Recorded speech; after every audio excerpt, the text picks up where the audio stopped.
Are you looking for more out of your life? Do you need ideas on how to start new businesses and how to move forward in your own personal life? Well, guess what? You have come to the right radio show. At You Can Overcome Anything podcast show, you will learn and hear from many people from all walks of life who are sharing their challenges, their stories, the habits, and the mind shifts they had to overcome to become who they are today. On top, you will get a chance to connect and see how you can overcome anything by networking and learning about your next move through this radio show. I present to you our great speakers at You Can Overcome Anything podcast show with your host, Cesar Espino.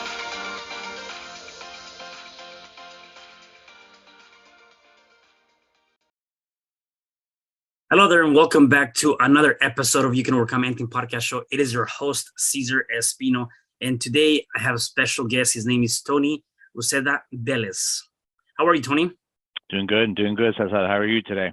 I'm doing good, man. I'm glad to have you here on the show today. Before we dive in, I want to give our listeners and viewers a little bit about your background. So Tony is the co-creator of the process for attack simulation and the threat analysis and the CEO of VerSprite. Tony has over 25 years of experience in IT and InfoSec, work across a vast range of industries. He's also the OWASP leader of Atlanta, Georgia. Awesome. And that's amazing. Definitely interesting to always see, what people have come up and done, for them to get to that next level. Before we dive into that, though, I want to know about your background. Where are you originally from, and what was your upbringing like? Oh man, that's a great question.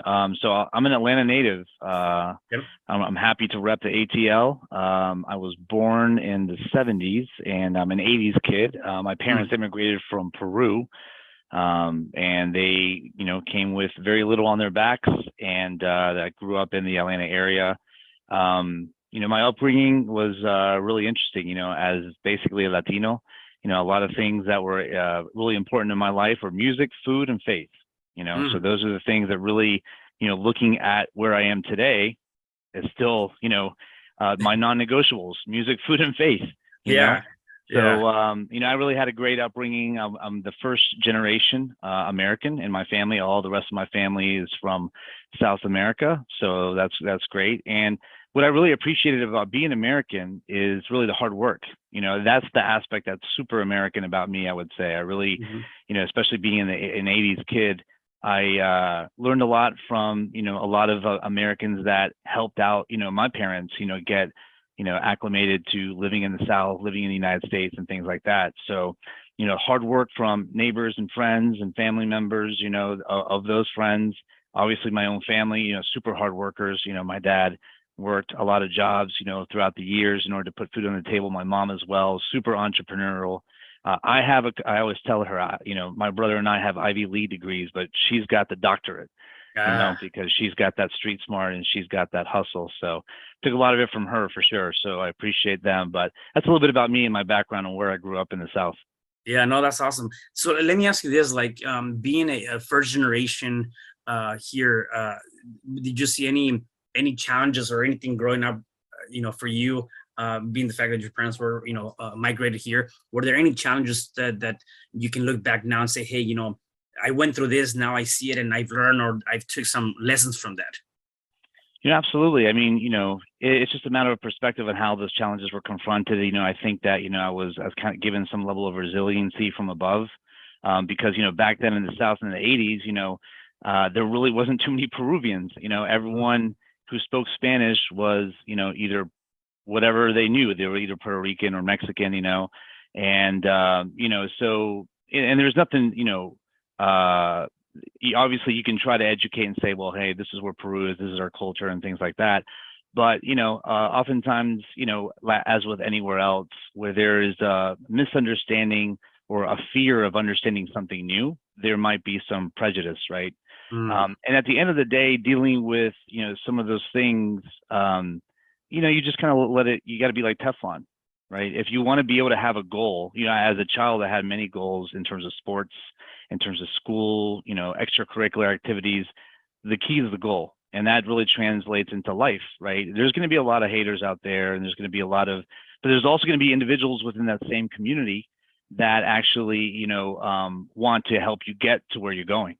Mm-hmm. So this is not about, one group versus another group. There's ignorance everywhere. There's ignorance within our respective cultures, right? There's ignorance everywhere. It's about being able to face any sort of challenges, cultural challenges, misunderstandings, and just, understand where that source of misunderstanding is. It might be because of a lack of knowledge or a lack of education within what you know and what maybe they don't know. So, but overall, I don't think it was very tough for me. Now, a little bit about my background. My mom comes from a long line of Italian descent. My dad, Spanish, Arab, a little bit of, other cultures mixed in. My brother looks a little bit different from me in terms of skin tone. Mm-hmm. So, maybe I got off, a little bit lucky, in terms of what, people thought of me, where I was from and stuff like that. But I think at the end of the day, that there has been some things that relates to misperceptions, some preconceptions, and that would, initially might shock one, but you just got to move past it. We got to forge ahead for those goals that you want. Yeah, no, you know what? And I love that what you just mentioned is, you got to be able to just get past that. And I always tell people, sometimes we get hung up on the perception and or what society wants to say about you and in general the world, right? And although I do believe that we have to look at those indicators and have to be able to see what might be the opinions and or the things that are being shown to us, it's really just that, though. It's something that we got to be able to take as an opinion, yet we shouldn't get hung up on that idea and also get hung up on things that maybe are not serving us. Like, utilize what is good for you and then put it into your own mix, by all means, except don't get hung up on that. And I do believe that we're driven by society, we're driven by the news, we're driven by our neighbors, or like by so many different factors, and then we forget to be authentic to ourselves and take those own responsibilities, right?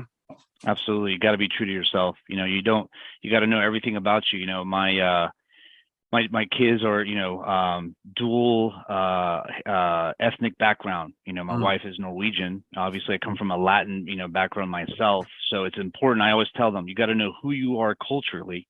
And most importantly, going back to that, comment I made earlier about food, faith, and music, of what defined me early on. You got to also understand, what's your role in the bigger picture of this universe?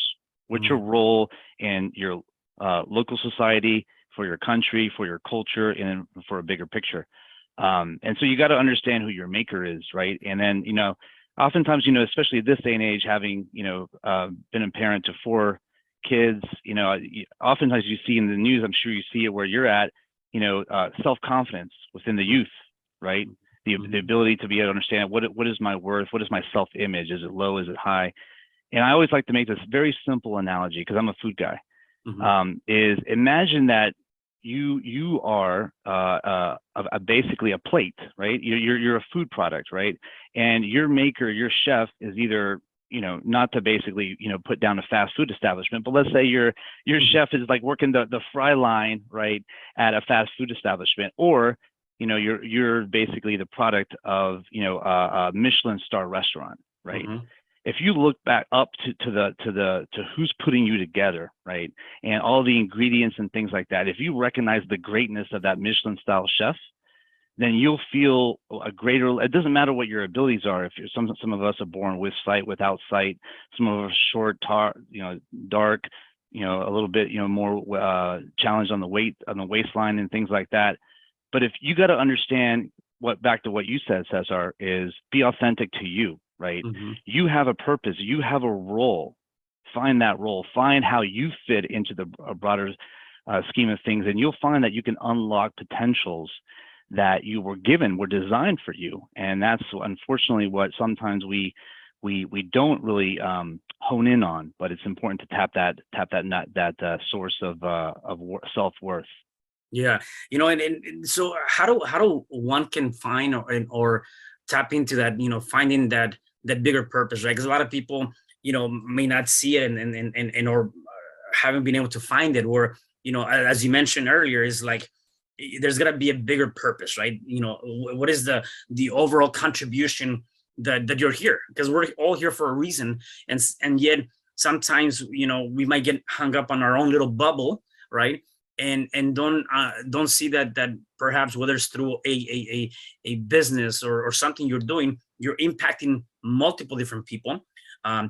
Yet sometimes people don't see that, or don't find that. And so how can one find that, and how did you kind of came across your own belief in how you're impacting the world? That's a great question. And there's a lot of layers to that. And I think it's like with anything else, there's almost like a maturity scale, right? And in terms of how we come to a level of self-realization to unlock those potentials to go to the next level. I was just having a conversation literally like 2 hours ago with a client friend of mine. He says, "Hey, I'm a father." And I was like, "Hey, congratulations. That's awesome. You're taking that journey." And like with many young fathers, they're nervous because it's like, I don't know if I'm ready. I don't know if I'm ready to represent being a father, being a role model, et cetera, et cetera. And so, talking about purpose, there's some pragmatic steps. One is like, okay, I got to put food on the table. Mm-hmm. I got to wake up today and earn a paycheck, right? That's pragmatic steps of what's my purpose.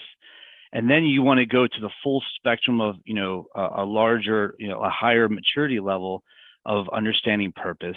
You got to take a step back and be a little bit more philosophical. Like, why am I breathing?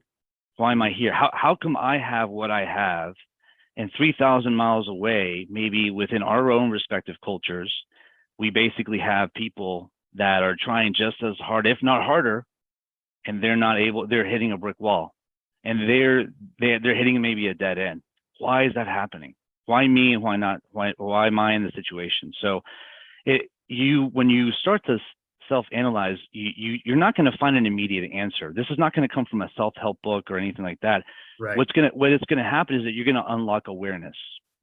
You're going to unlock awareness about how grateful we should be, how privileged we all are. It doesn't matter, what ethnic background, race we are. We're all privileged to some degree, right? And to be able to unlock that appreciation, that takes you now up to another level of maturity to understand purpose. And then that road can be, highly philosophical, and we would have to have like 3, 4, 5 different podcasts for that. But hopefully that helps a little bit. No, yeah, no, definitely, and again, kind of based on I think one of the big takeaways is that you got to kind of just bring it to awareness, like start seeking and looking for that, and bring that to an awareness, and then you go through the process, right? Because again, I do believe that we have to somehow identify it or find what that might be for us, right? And it's a process. It's definitely going to be a process, and it's going to take time. But the minute you find it, as you mentioned earlier, it can unlock so many different things in your own personal life, and also those people that are around you, right? So right. Yeah. No, that's awesome. Now let's talk about obviously going to after high school, and you say you had your degrees and things like that. Did you ever had an idea of what you wanted to be when you grew up? Yeah, I had a lot of ideas, that changed a lot. Ironically, I still remember giving my dad a non-fictional book that I was crafting up as like maybe a 7, 8-year-old, and I was like, "Hey, Dad, could you review this? Could you take this, and maybe get it printed for me and stuff like that?" And then, I've been fortunate enough to write this book right here, Risk-Centric Threat Modeling. It's an application security book. But I never would dream that I would have been an author. Yeah. I had shifting goals, over time, but there's a lot of things that I wanted to do as a young adult, and that is to be able to give back. Right? I always felt a need, commission, to be able to make sure that this life is not just wasted, to be able to give back. And and it's oftentimes we think about giving back, we want to do something, majorly philanthropic, like maybe establish our own Melissa and Bill Gates Foundation, right? And rule out an entire, infectious disease from the planet, like they've done. But it starts small, and to be able to have the satisfaction that you are changing life as a parent, as a father, right, as a mother, or as a volunteer. A great example is one time I volunteered at the Catholic church close to me, and I was talking to a friend of mine who's I've known for a long time, and we were doing like this volunteer, pancake breakfast, and they put us to wash the dishes. And so I was there, washing the dishes and, just doing my part. And, he was talking to me, we were talking about, just, purpose and faith journey and giving back. And he was like, I wish I could just feel like I'm doing something more than just washing these plates. But it's just about perspective, right? Right now we're needed to wash those plates. So wash the plates like the best that we can and find joy in washing those plates. There's a great book by a French monk that's called Walking in the Presence of God. And he was just an Italian, a French baker, not very smart, not very educated, but he just liked to share his day. And whatever he did, as good or small that he did it, he was just always did it 100%. And that's always one thing that I always, strive to do, whether, in around 9/11, when that horrible accident happened in the World Trade Centers, I found myself unemployed. I got laid off from a startup company here in Atlanta. And I found myself volunteering as a substitute teacher. I was also a carpenter for a while. And, and during those times, we ask a lot of questions. Why is this happening? I was an Ivy League graduate, right? One time, so I had to get a part-time job working at Home Depot, and I was racking PVC, right? I was racking PVC pipes, 4-inch PVC pipes, and I was close to a very affluent part of Atlanta. And I actually ran into some of my high school friends that one guy, I still remember, he looked at me, he was like, wait a minute, didn't you go to Cornell? Didn't you go to like Ivy League school? Like, what's going on? Why are you wearing the Home Depot apron? But in that moment, it's like it unlocks something. That humility unlocks a level of appreciation. We can have disdain for the work we're doing today, but I had a choice. I could be like, you know what? Screw this apron. I'm above this. But instead, to be able to sit in that moment and to execute with that job function that's being asked of me, because right now I'm putting food on the table, right? So as we look ahead in terms of how things are today, I never thought I was going to be an entrepreneur, own 3 companies, and one of them being in the primary one, which I founded, called VerSprite, which actually means authentic, true spirited, and it's a multi-million-dollar global security firm. But to be able to get to that point, it goes back to unlocking, right, a lot of chapters in ourselves of perseverance, of humility, of being able to allow yourself to be taught, not necessarily by others, but sometimes by, what God wants us to go through in life. Yeah. One thing that comes to mind, even as you're talking about that story and talking about the fact that you had to work at Home Depot and do all these different things, the one thing that comes to mind to me is that you surrender, and I want to be very clear on this, that the way that I see surrender is not to give up. You didn't surrender to give up. You surrender to accept, to see what other opportunities are there for me in the mix of whatever I'm going through. You surrender to open up something new, right? And sometimes, again, people see surrendering as giving up, as that said, I'm gonna throw in the towel. And I say, no, it's on the contrary, it's different. And with that, you also not only did you surrender, you dealt with what emerges. You also ended up looking at what are the opportunities, and by doing this here, I'm humbling myself more to, as you said, having that appreciation for when I do have the things that I have, right? And I think that everything that we have, at any stage in our lives, we have to have that ability to be appreciative of the fact that I have this. And I think one of the biggest things too that you kind of mentioned is, well, I'm putting food on the table for my family, taking care of that need, like being able to say, what, I'm going to step back because I have these things that I have to satisfy, because they're more important than probably the financial aspect that I was getting at one point. Obviously, money is good and it's great, yet it's just a vehicle to get you to where you want to be, and really to serve the true purpose, right? In many different aspects. Absolutely. So, yeah. I mean, yeah. And you just add on to that really quickly, speaking about money, and you said it perfectly. The word sometimes surrender has this sort of negative pejorative term. It's like you're giving up, you're settling, but it's not that at all. It's that in a moment, you're put in a position where you have to do something that you might feel is remedial to you, right? but it's a learning moment. It's a character building moment. It's also a moment where you can basically, appreciate the work that's done, by others and things like that. So what it does is it unlocks part of you that would normally be like, no, I'm going to take control.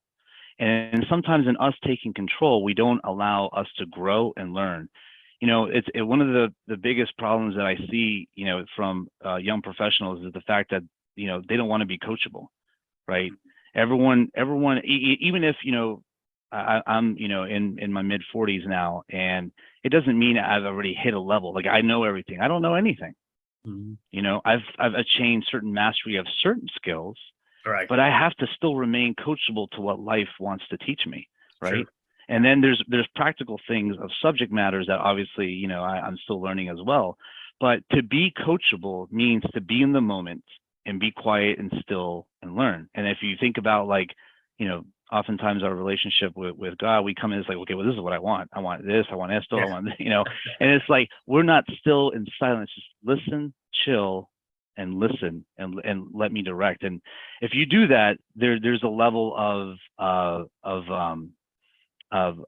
abilities and gifts that really are unlocked within that are going to allow you to be extremely, extremely successful.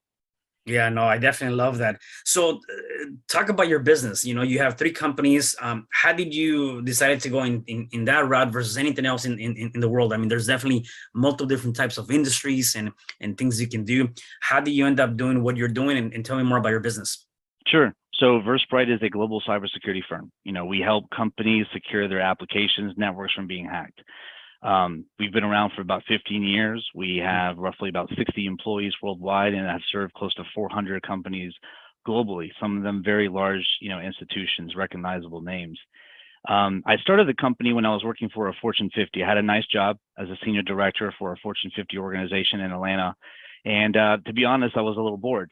But in looking at some of the products and services that we got from other consulting firms, I saw a lot of cookie cutter stuff, and some of these services were very expensive.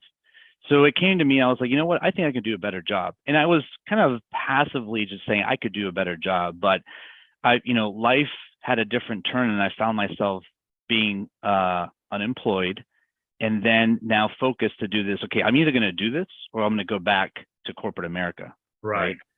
So I decided, against the advice of everyone that was around me, to be able to just do this. Now, at that point in time, I had 2 small children, right? Health insurance is on the table, super important, right? And I was, it was a time to sink or swim, and I decided to go ahead and dive in. Yeah. So I dove in. Yeah, go ahead. And before you go on with that story, I want to tap into that because obviously I think that's huge, right? A lot of people that might be listening to us might be in that same position where either I take this leap of faith, right, or I don't, right? I'll tell you, at least when I decided to leave my corporate job, it took me actually 8 months to do it. Like the day that I said I was not doing, and I was ready to go and tell my boss, like, here's my 2-week notice. Like, right. I froze. I'm like, am I really gonna do this? Am I really gonna leave my well-paid job, benefits, all these different things? Am I really gonna do this? Right. And I froze, and I didn't do it. It took me literally 8 months before I built the courage right. or saw the different framing to do it. And so I want to know, and again, also I had people telling me like, are you crazy? You're leaving this job? Like, you're traveling all over the place. They're paying you really good. Like, why are you leaving this job for something that is not even secure? So I got a lot of that too, right? And so I want to know more about your experience because I think that's more common. And again, a lot of people might be afraid of doing that, and they can learn from that. Yeah, no, absolutely. I mean, in my case, it was, I think if I had to do a human decision and I would probably like tippy toe, how you go to the water, you go to the beach and it's like, you kind of like take 5 hours to get into the waist level of water. I probably would have done that. But this was like very abrupt. It was like, boom, I actually came back from vacation, pulled into the driveway, got an email, and I was like, wow. So on the heels of a vacation, which you're spending some money, right? Yeah. And then, looking at what's ahead of you, yeah, the journey was like, I'm going to do this. And I started doing everything. I was doing the marketing, I was doing the sales, I was doing the engagements. I found my first, actually, ironically, so this is all related, but the topic that I wrote in this book is actually related to a very, very niche topic in information security called threat modeling. And it was my first engagement at starting VerSprite, and it was in a small town called Chapin, South Carolina. Mm. And I would get in the car every Sunday night or Monday morning, drive 3.5 hours past Columbia, South Carolina from Atlanta. And I would go to Craigslist, find an empty room. You know, I had a blow up mattress. That was my desk. That was my everything. And I'd go and I'd do consulting 5 days a week, and I'd drive back to Atlanta. And that was my hustle. And I'd do that across different cities around town. Yeah. And, you know, so you know, fortunately, God shined his mercy on me, and things started growing and growing and growing. And this is interesting here. So things started going well, started having some autonomy financially. Things were going extremely well. And then, you know, as we say in Spanish, nos suben los humos, which means like, you know, we start to get overly confident, Yeah. right? Yeah. And then that's where, like, you know, we need a dose of humility. Mm. Well, then things took a little downward turn, and I was needing to basically subcontract. And that was a pride thing, because I was like, my company is having contracts with other companies. Now I'm having to subcontract, but it was another time to have that humble pie. You know, I had some humble pie at Home Depot from many years ago. Right. And now I had, you know, a new dose of humble pie. It's what we do and how we eat that pie. If we eat the pie begrudgingly, right, or if we savor the pie, is actually delicious because it makes us better. And so when we lose, or when we, you know, on paper lose, we actually win if we learn, right? If we don't learn from that loss or from that challenge, then we're really not really partaking as a student in life's classroom to be able to go to the next level. You know, sometimes we often, like, you know, we pray for wealth, or we pray for patience or this ability, and then God's like, okay, well, let me put you in the gym. And then we go to the gym and say, well, I don't want to do that. Yeah, yeah. And then he's like, well, I told you, you told me you wanted to do this, that, and the other. So, but anyway, you know, it was definitely tough. And to your point, you know, I think I was pushed off the ledge versus making a conscientious decision.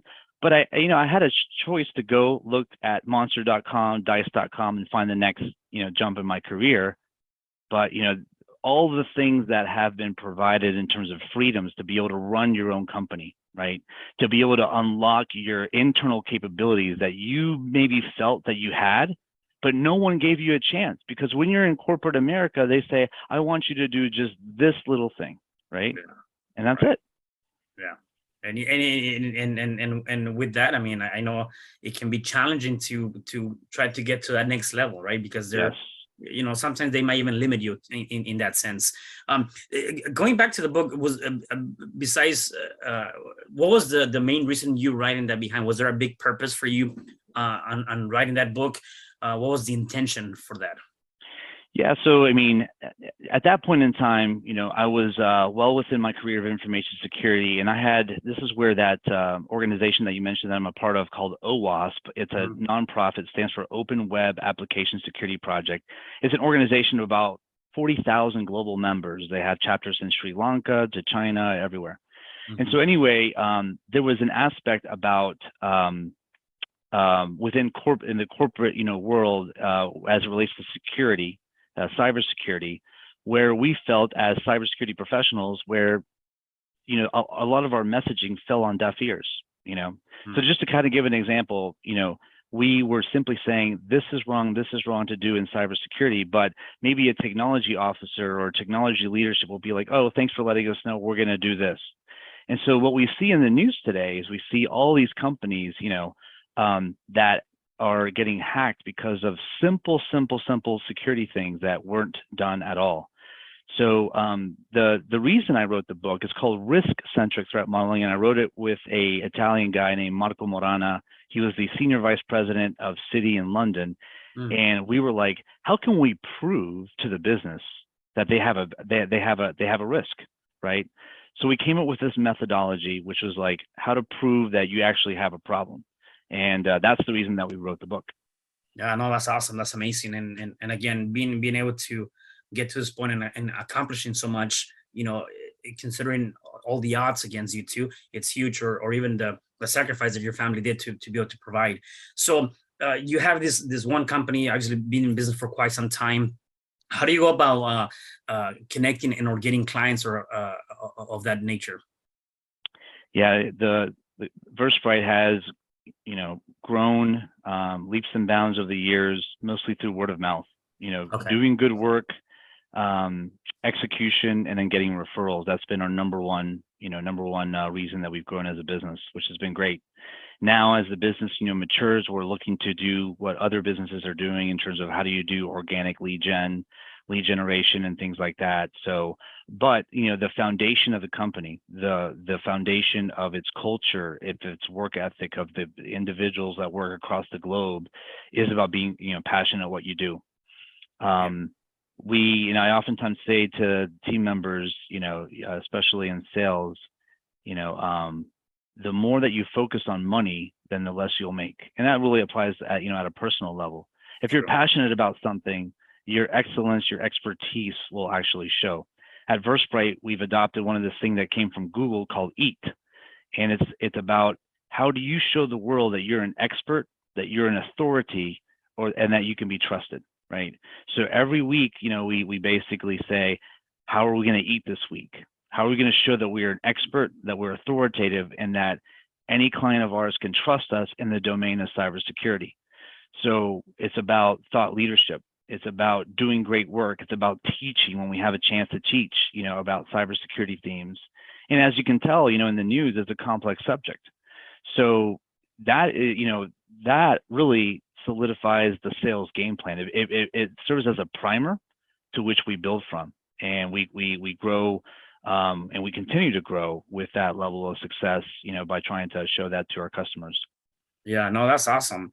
And I would imagine, even based on what you're just talking about right now, and how you're showing that EAT acronym, and kind of going back to when you were being humble, right? And the things that the experience that you have, it kind of goes back to it. I think you can link that together, where you have to be one, appreciative and humble with everything that you go on, and as you said, you have to appreciate the work that you're doing, right? You got to be able to appreciate and enjoy what you're doing.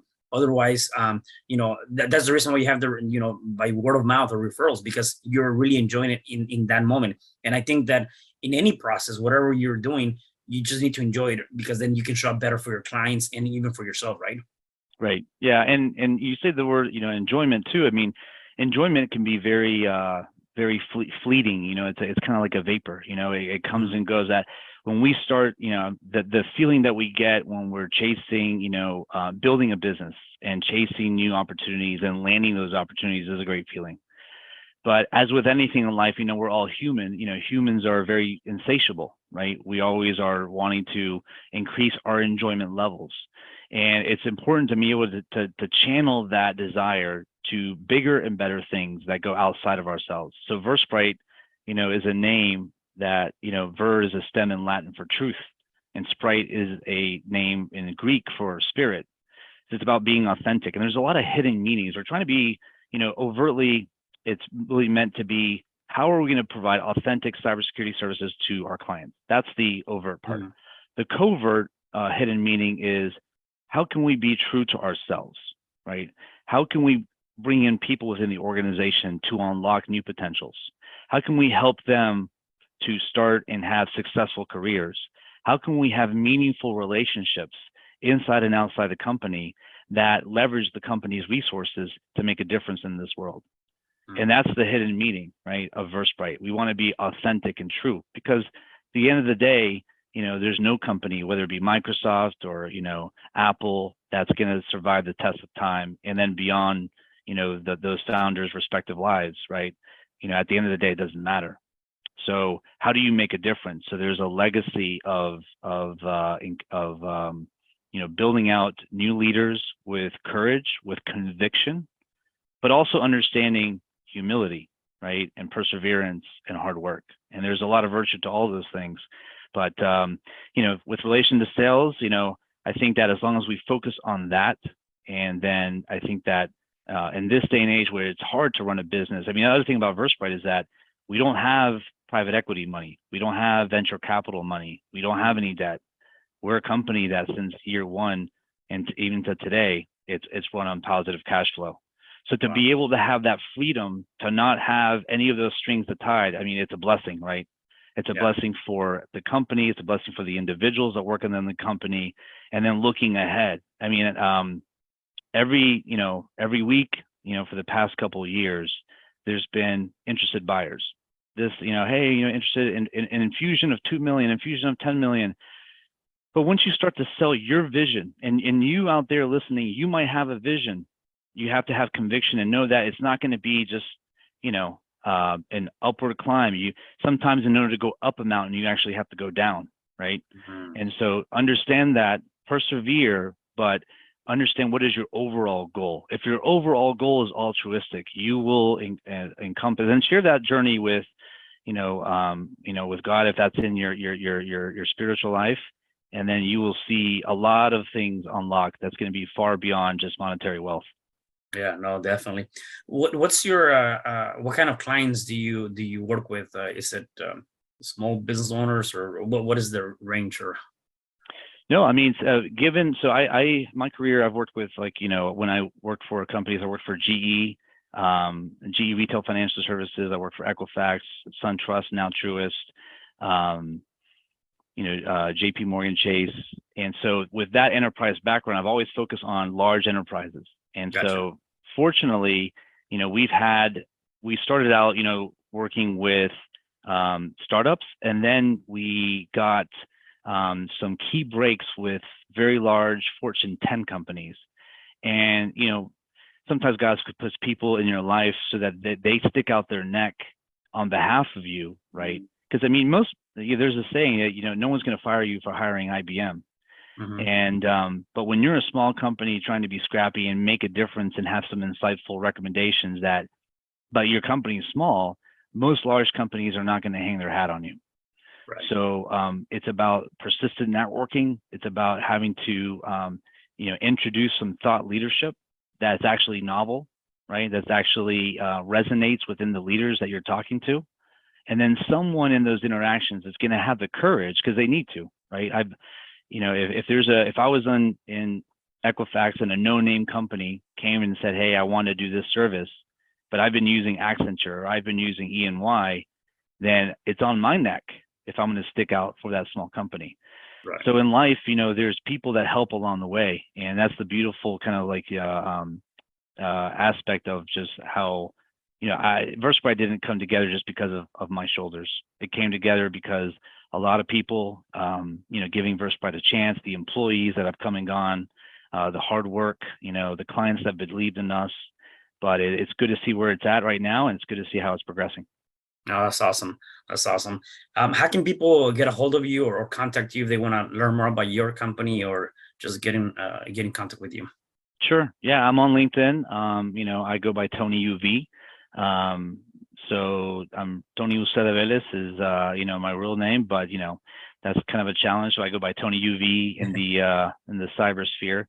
And then on Twitter, I'm T0NYUV. So they can find me there. Awesome. I'm curious, since you talked about one of the elements for you that are definitely non-negotiables is food. What is one of your favorite food dishes, or you like definitely have it like every day if you can? Man, there's so many good. I've been blessed to have that Peruvian background. Yeah. Peruvian food is phenomenal. So I gotta say the misto ceviche, which has got a little bit of calamari. It's got fish. It's got shrimp, and it's got that lime juice season in it. I love Italian food. In fact, this particular book, the methodology that I actually co-authored with Marco Morana, is called PASTA. Okay. Process for attack simulation and threat analysis. I love good pasta. Yeah. There's definitely a difference. But so I would say, I love a good pasta dish with a nice glass of wine. I also love a good steak, especially from Argentina. We have a lot of employees from Argentina, and let me tell you that they know their beef down there. So you haven't had red meat or a good sirloin ribeye fillet if you haven't been down to Buenos Aires, especially to a place called Don Julio. So shout out to Don Julio's down there. Oh man, now I'm gonna have to take a trip there. Never been there, so definitely need to do that. So definitely you've gone through a lot of different things in your life, and there's a lot of great golden nuggets you've given us. For the people that are watching us and listening to us, see if you can give me one more. If they're going through any challenge, whatever challenge that might be, what is one thing they can start doing to start overcoming that challenge? First thing I would say is embrace the challenge, embrace the doubt, Mm. okay, and embrace the anxiety. And what I mean by that is that let it run through you. Okay, oftentimes we, there's advice to say, hey, take this because it helps deal with the anxiety. When you're doing to that, you understand your weakness that you're going through. Let it go through you. Let it, don't try to fend it off. Let it go through you, but don't surrender to it in the sense where you feel worthless. There's a difference about going through something where you feel weak and you feel worthless, right? Because you feel like you have, like, in the South we have kudzu ivy, so you feel like you have kudzu straining you to death. Understand the situation. Understand that right now your journey is to deal with, let's say, grief, deal with disappointment, deal with a setback. Let's say you were climbing, and boom, everything that you built has been kicked out underneath you. Well, then, I'll leave you with one just kind of metaphorical thing. I was coming back from Home Depot at 2 a.m. because I was closing and I was doing some inventory. There was 2 back-to-back thunderstorms in Atlanta, and it's almost like God put this, that there was a huge spider web, that was underneath over this area, and I was opening the side door to get in, and I saw it on night 1. I didn't think of anything of it. I was like, oh wow, I got to watch out for the spider. Maybe I'll take it down the next day. The next day, the same storm, and the wind was like rattling the spider web, and the spider was rebuilding its home. And it was working its butt off. You know what? And that simple example, I was like, I'm the spider. God put me in this example because I'm coming home at 2 a.m, actually after 2, and I had to go to work the next day at 8. Wow. So to be able to have that sort of metaphorical message come from above, to be able to say, like, persist in your struggle. Just put one foot in front of the other and persist. Yeah. And to be able to share that struggle with something higher than you, you're going to go far. Yeah, I love that. I love that. That definitely is huge, and I think we definitely gotta embrace everything that's thrown at us. Do you have, obviously you I can see that you're very self-centered, and I love that about you. What habits do you have? Are there anything that you do on a day-to-day basis to keep you in this positive state of mind, stay focused with your goals in what you're trying to achieve in your business? What do you do on a day-to-day basis? My secret weapon is something that, as a Catholic, I do is adoration. It's a basically where Catholics go in and they go in front of the Blessed Sacrament, which is what we call the true representation of Christ. Is sitting there, and you just sit there and you just pray. And I've gone in there, and sometimes I see people cry. Sometimes they're passed out sleeping. They start to pray and they're just passed out because they have so much emotions in their life that they're dealing with home, family, kids, relatives. There's so much, right, that's out there, illnesses, and then they let it out on the table. But when you leave, I've had someone call it a spiritual massage, right? Someone takes their hand and gives your soul a deep tissue massage. You walk out and you just have a different perspective. But apart from that, working out for sure.